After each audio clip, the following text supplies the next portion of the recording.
ಇಂಥ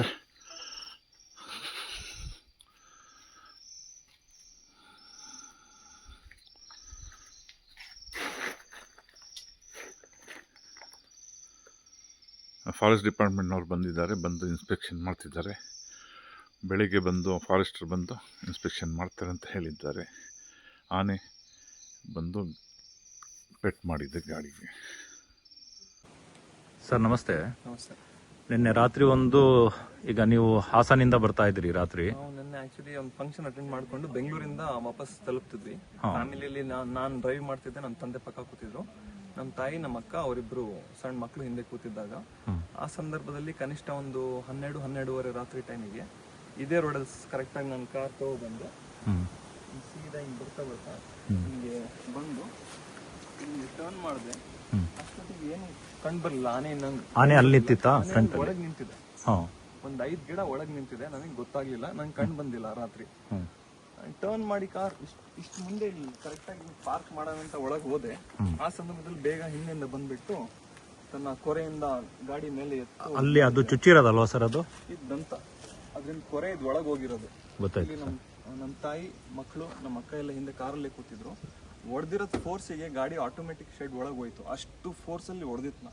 ಇದೇ ಶೆಡ್ ಅಲ್ಲ? ಅದೇ ಶೆಡ್, ಮುಂದ್ಗಡೆ ಶೆಡ್. ಅಷ್ಟು ಫೋರ್ಸ್ ಅಲ್ಲಿ ಹೊಡೆದ ತಕ್ಷಣ ಎಲ್ಲ ಗಾಬರಿ ಆಗಿ. ಈಗ ನಿಮ್ಮ ತಾಯಿಯವರ ಪರಿಸ್ಥಿತಿ ಯಾವ ರೀತಿ ಇದೆ? ಮಕ್ಕಳ ಪರಿಸ್ಥಿತಿ ಈ ತರ ಒಂದೇ ಸತಿ ಏಕಾಏಕಿ ಒಂದು ಸೌಂಡ್ ಬರುತ್ತೆ, ಎತ್ತು ಬಿಸಾಡ್ದಂಗ ಆಗುತ್ತೆ.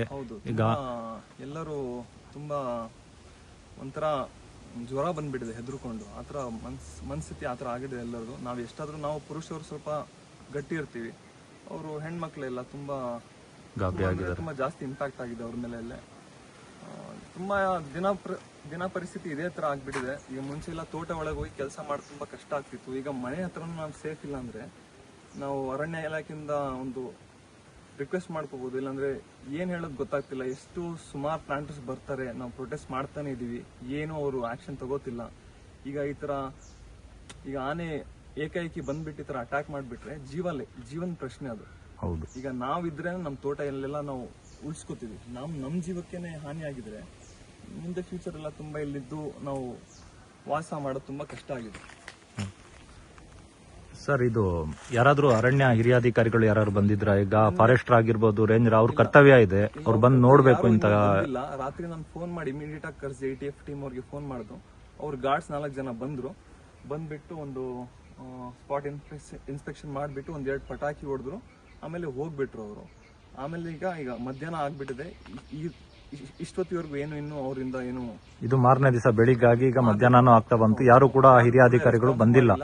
ರೇಂಜರ್ ಅವ್ರು ಬರ್ತಾರಂತ ಹೇಳೋಗಿದ್ರು. ಯಾರು ಇಷ್ಟು ಒಂದು, ಈಗ ನಿಮ್ಮನೆ ಕಷ್ಟ, ಈಗ ಕಾಡಾನೆಯಿಂದ ಏನೇ ಆದ್ರೂ ರೈತರಿಗಾಗಿರ್ಬೋದು, ಯಾರಿಗೆ ಏನಾದ್ರೂ ಯಾರಿಗೂ ಏನು ತಲೆನೋವು ಇಲ್ಲ.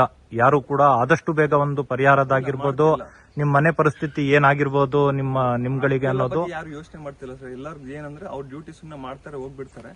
ನಾವಿಲ್ಲಿ ಉಳಿದು ನಾವು ಜೀವನ ಮಾಡ್ಬೇಕಾಗಿರೋದು. ಅದಕ್ಕೆ ಏನಿದ್ದು ನಾನು ರಿಕ್ವೆಸ್ಟ್ ಮಾಡ್ಕೋತೀನಿ, ಫಾರೆಸ್ಟ್ ಅವ್ರು ಯಾರ್ಯಾರು ಅಧಿಕಾರಿಗಳಿದ್ದಾರೆ, ಹೈಯೆಸ್ಟ್ ರೇಂಜರ್ ಯಾರಿರುತ್ತೆ, ಅದು ಬಂದ್ಬಿಟ್ಟು ಇದಕ್ಕೆ ಏನ್ ಪರಿಹಾರ ಕೊಡ್ಕೋಬೇಕಂತ ವಿನಂತಿ ಮಾಡ್ತೀನಿ. ಪರಿಹಾರನೂ ಬೇಕು, ಮತ್ತೆ ಆನೆಗಳಿಂದ ಏನು ನೀವು ಇಲ್ಲೇ ಇರಬೇಕು ಅಂತ ಹೇಳ್ತೀರಾ? ಇಲ್ಲ ಶಾಶ್ವತ ಪರಿಹಾರದ ಬಗ್ಗೆ ಎಲ್ಲ ರೈತರು ಕೂಡ ತುಂಬಾ ಸತಿ ಆಗ್ರಹನ ಮಾಡ್ತಾ ಇದ್ದಾರೆ. ಈಗ ಕಾಡಾನೆಗಳನ್ನ ಇಲ್ಲಿಂದ ಸ್ಥಳಾಂತರ ಮಾಡೋದು ಉತ್ತಮ ಅಂತ ನೀವು ಹೇಳ್ತೀರಾ? ಯಾಕಂತ ಹೇಳಿದ್ರೆ ಎಲ್ಲರೂ ಬದುಕದ್ ಕಷ್ಟ ಆಗಿದೆ ಅಂತ ಹೇಳ್ತಾ ಇದೀರಾ. ಹೇಳ್ತಾರೆ ನಾವು ಅವ್ರ ಜಾಗಕ್ಕಿಲ್ಲ, ಅವ್ರು ನಮ್ ಜಾಗಕ್ಕೆ ಬಂದಿರೋದು ಅಂತ ಹೇಳ್ತಾರೆ. ಆದ್ರೆ ಈ ಪ್ಲಾಂಟೇಶನ್ ಅಲ್ಲಿ ನಾವು ಏನ್ ಮಾಡ್ತಿದೀವಿ, ನಮ್ಮ ಆನ್ಸೆಸ್ಟ್ರಲ್ ಪ್ರಾಪರ್ಟಿ ಇದು. ನಾನು ಆಲ್ಮೋಸ್ಟ್ 4 ಜನರೇಷನ್ ಪ್ಲಾಂಟರ್. ಮುತ್ತಾತೆಯಿಂದ ಬರ್ತಿರೋ ತೋಟಗಳಿದು. ಅವಾಗ ಯಾವ್ದು ಆನೆ ಕಾಟ ಇರಲಿಲ್ಲ, ಏನಿರಲಿಲ್ಲ. ಈಗ ಇತ್ತೀಚೆಗೆ ಆನೆಗಳು ಬಂದು ಇಲ್ಲಿ ವಾಸ ಆಗ್ಬಿಟ್ಟಿದೆ. ತುಂಬಾ ಕಷ್ಟ ಆಗ್ತಿದೆ ನಮ್ಗೆಲ್ಲ. ಅದ್ರ ಜೊತೆ ನಾವು ವಾಸ ಮಾಡಕ್ಕೆ ಯಾವ್ದೇ ಕಾರಣಕ್ಕೂ ಆಗಲ್ಲ.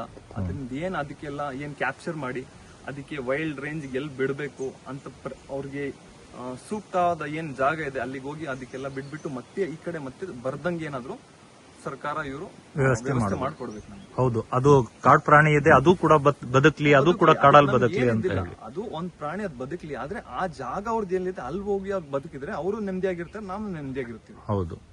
ಈಗ ನಿನ್ನೆ ನಿಂತಿರುವಂತ ಜಾಗ ಅಲ್ವಾ ಸರ್ ಇದು?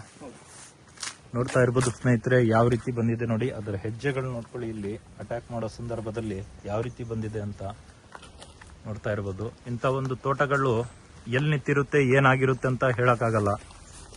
ನೋಡಿ, ನೋಡ್ತಾ ಇರ್ಬೋದು ನೋಡಿ ಯಾವ ರೀತಿ ಬಾಳೆ ತಿಂತ ನಿಂತಿದೆ. ಏಕಾಏಕಿ ಇವರಿಗೂ ಗೊತ್ತಿಲ್ಲ, ಇಲ್ಲಿ ಮೆಸೇಜು ಕೂಡ ಇರ್ಲಿಲ್ಲ ಅಂತ ಹೇಳ್ತಾರೆ, ಇವ್ರ ತೋಟದಲ್ಲಿ ಇದೆ ಅಂತ ಹೇಳಿ. ಬರೀ ಕಿತ್ತವರ್ ಬಂದಿದೆ ಅಂತ ಹಾಕ್ತಾರೆ, ಆದ್ರೆ ದೋಲ್ ಮನೆಗೆ ಒಂದು 10 ಸತಿ ಬಂದಿದ್ರು ತೋಟ, ಒಂದ್ 2 ಸತಿ ದೋಲ್ ಮನೆ ಇದೆ ಅಂತ ಹಾಕ್ತಾರೆ ಅಷ್ಟೇ. ಇದಕ್ಕೊಂದು ಸೂಕ್ತ ಪರಿಹಾರ ಸರ್ಕಾರ ಒದಗಿಸ್ಕೊಡ್ಬೇಕು ಅಂತ ಹೇಳಿ ಕೇಳ್ಕೊಳ್ತೀನಿ ಸ್ನೇಹಿತರೆ. ಧನ್ಯವಾದಗಳು. ಈ ವಿಡಿಯೋನ ಆದಷ್ಟು ಶೇರ್ ಮಾಡಿ, ಎಲ್ರಿಗೂ ತಲುಪಲಿ, ಅರಣ್ಯ ಸಚಿವರಿಗೂ ತಲುಪಲಿ, ನಮ್ಮ CM DK ಶಿವಕುಮಾರ್ ಸಾಹೇಬ್ರಿಗೂ ತಲುಪಲಿ. ಯಾಕಂತ ಹೇಳಿದ್ರೆ ರೈತರಿಗೆ ಇಂಥ ಘಟನೆಗಳಾಗೋದು ನೋಡಿ, ಕಾರಿಗಾಯ್ತು ಹೆಚ್ಚು ಕಡಿಮೆ ಅವರ ಒಂದು ಜೀವಗಳಿಗೆ ಹೆಚ್ಚು ಕಡಿಮೆ ಆಗ್ತಾ ಇದ್ರೆ ಯಾರು ಹೊಣೆ ಆಗ್ತಾ ಇದ್ರು ಇವತ್ತು ಅನ್ನೋದೇ ಒಂದು ಪ್ರಶ್ನೆ. ಧನ್ಯವಾದಗಳು ಸ್ನೇಹಿತರೆ.